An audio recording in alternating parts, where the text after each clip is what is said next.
Hi everyone, this is Daniela, and this is my discussion board post for this week. Lots of great questions and lots of great materials and things to talk about, so I'll do my best to keep it under the minute mark. Um, I've got something positive out of each of the texts and the supplemental materials. I really enjoyed the webinar. That really stuck out the most, especially the section about the resume writing. It's really made me reflect on how I represent myself in that matter and how resumes, I think the speaker even said that they're the most horrible means of depicting your value, um, and that you want to not talk about what you've done exactly, but what you're going to do, what you're going to bring, what you want to do, and that you're constantly yearning knowledge and experience, and that that reflects really well that you just have that constant urge to just make yourself a better person. And he also said that you to survive in this era, in this world, you have to do two main things. You have to look at yourself in a different way and become an expert on new behaviors. And that really set with me because I think, as most of you know, is that I'm still trying to navigate what I want to do, and I really think I need to sit and think about my day-to-day actions at work and my long-term goals and what I'm comfortable with and what I haven't even thought about. I know I'm rambling, but it just really kind of resonated with me. So that was very, very positive. Hope everyone got the same experience. And my previous experiences, I think, will really help me with my future goals because I know I will be in higher education. Not quite sure how, but I've had a wider range of different experiences with higher education. I used to be a bus driver at East Carolina University. I used to be a marketing manager for the Wolfpack Club at NC State. I think it could hurt me sometimes because I sometimes look at my resume, depending on which resume I'm looking at, and it's always good to have different types for different roles. I was kind of scatterbrained. Yes, all of these roles are within higher education, but they're so vast and different.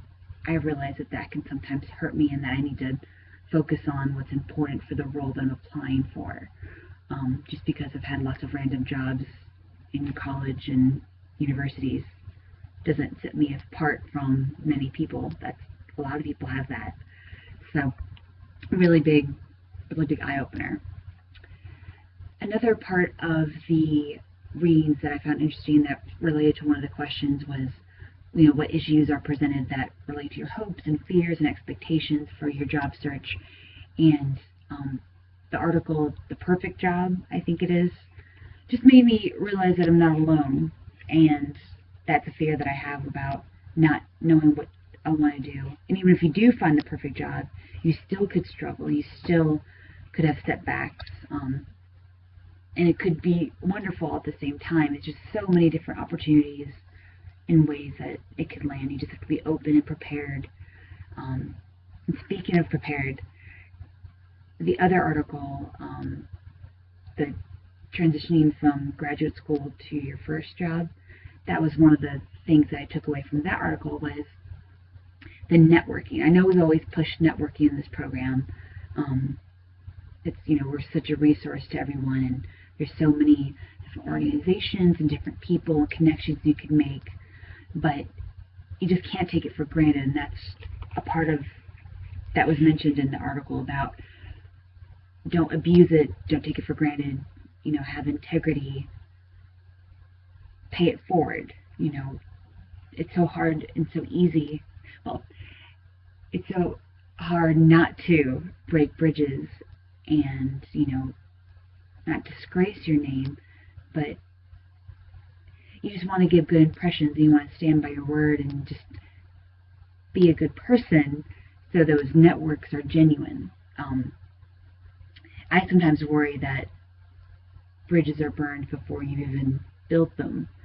Sometimes, first impressions can make or break you, and it's tough. It's very tough, especially in smaller schools where, everyone knows everyone. So it's just, this week really just kind of sunk with me a lot, and I hope it did with everyone else too. Let me see how I am on time. I don't want to ramble too much. Okay, I'm not too bad. At this point, I am very excited about just learning about all the different ways to have career activism, I think the webinar said, and just to embrace the rest of this program a little more and take full advantage of what's in front of me and around me. I've learned so much from the readings and from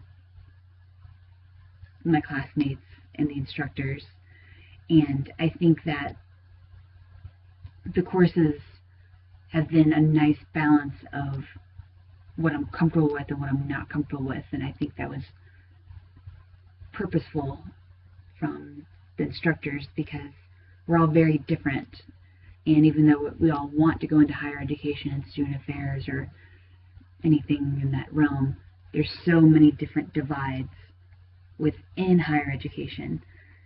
So when someone majors in higher education, it could be so different from one experience to the next, or the ending goal for somebody. That makes any sense. What I want to do with this degree could be completely different from what another person wants to do. So it's going to be hard to adhere to that. So, all right, I think I rambled enough. Thank you so much. Hope everyone's doing well.